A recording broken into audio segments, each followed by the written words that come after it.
Hello hi दोस्तों, कैसे हो आप लोग। तो आज मुद्दा है जाति जनगणना, कास्ट सेंसस की। सभी लोग कास्ट सेंसस के ऊपर अपना राय रख रहा है, तो मैंने सोचा कि मैं पीछे क्यों रहूं।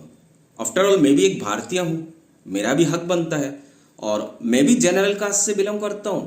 तो इस वक्त जनरल कास्ट वाले को, खास करके कुछ कम्युनिटी है, उन लोगों को ज्यादा तकलीफ है।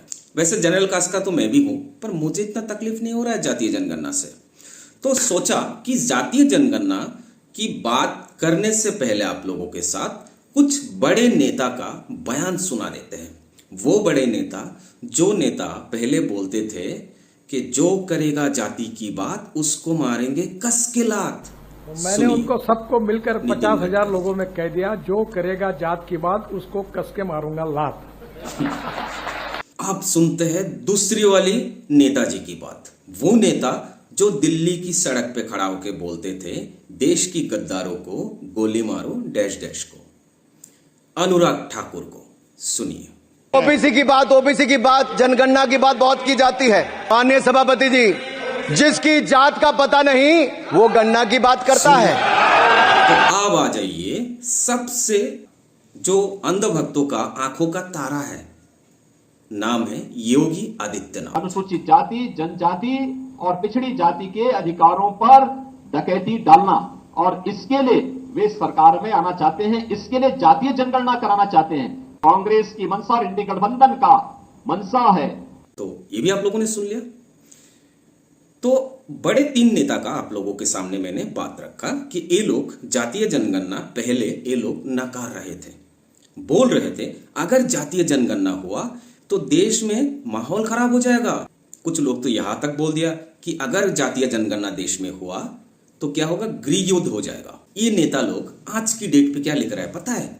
मोदी जी ने ऐतिहासिक एक निर्णय लिया। क्या निर्णय? जातीय जनगणना करेगा भाई साहब। ये तो वही बात हो गया ना कि आसमान में थूको और नीचे से हट जाओ, थूक किसी के ऊपर भी गिर सकता है। आगे आप लोग समझदार हो, कमेंट पे लिखते रहना। पहले फेंको, उसके बाद क्या करो, उससे फायदा क्या है जनता को। देखिए सीधी सरल बात। पहली बात, हम लोगों को यह भूलना नहीं चाहिए कि ये जो जातीय जनगणना का जो अभी भूत उठा है ना, इसको आप ध्यान से समझना होगा। ये भूत अब नहीं उठता। अगर ये भूत अभी उठा है तो उसका रीजन एक ही है, जो अभी हाल फिलहाल में घट गया, इतना बड़ा एक दुर्घटना। उसके साथ आप रिलेट कर सकते हो, ठीक? क्योंकि जनता में नाराजगी है, जनता में ज्यादा रोष है, तरह तरह का सवाल उठा रहा है मीडिया पे। तो कहीं ना कहीं उन सब से ध्यान हटाने के लिए ये लाना जरूरी था। ऊपर से बिहार में चुनाव है और आप लोगों ने तो देखा, साहब आए थे दुबई से, यूएसए, पर गया वहां नहीं, सीधा बिहार चला गया भाषण देने। और आज की डेट में क्या कर रहा है साहब? तो इसलिए जातीय जनगणना का अगर क्रेडिट किसी को जाता है, वो पहला व्यक्ति होगा भारत का राहुल गांधी। जी हाँ, उसी राहुल गांधी ने ये शंख बजाया था पहले कि जातीय जनगणना के बिना देश में आर्थिक स्थिति का पता नहीं चलेगा, कौन गरीब कौन अमीर किसी को पता नहीं चलेगा। इसलिए एक्सरे करना जरूरी है और उसी हिसाब से जो भी सरकारी बनता है वो डिस्ट्रीब्यूशन में ज्यादा आसानी होगा। सेकंड में आता है अखिलेश यादव, थर्ड में आता है तेजस्वी यादव।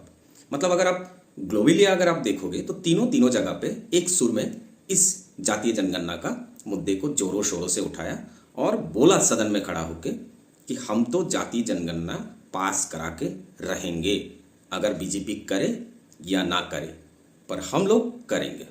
अब कैसे करेंगे देखिए, हो गया है ना। तो बात वो नहीं है कि आप सरकार में हो कि आपको ही बोलना होगा और आप ही को करना है। विपक्ष का भी इसीलिए बहुत अहम मतलब मुद्दा होता है।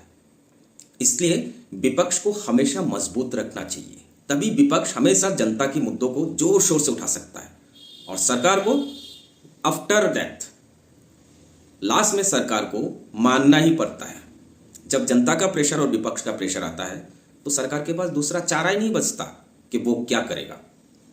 अंत में जाके सरकार को घुटने टेकना पड़ा और जातीय जनगणना करने की मांग को बोला कि हाँ करेंगे। पर देखिए सरकार का इसमें भी कितना दोहरा नीति है। जो क्रेडिट राहुल गांधी को जाना चाहिए था, वो क्रेडिट आजकल मोदी जी को जा रहा है।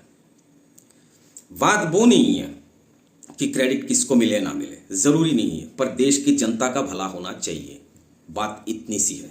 आप लिख लो, राहुल गांधी जो सदन में खड़ा होकर आप लिख लो, भी जरा सुन लीजिए। जाति जनगणना को कोई शक्ति नहीं रोक सकती है। बिल्कुल यही कॉन्फिडेंस चाहिए विपक्ष के नेता को।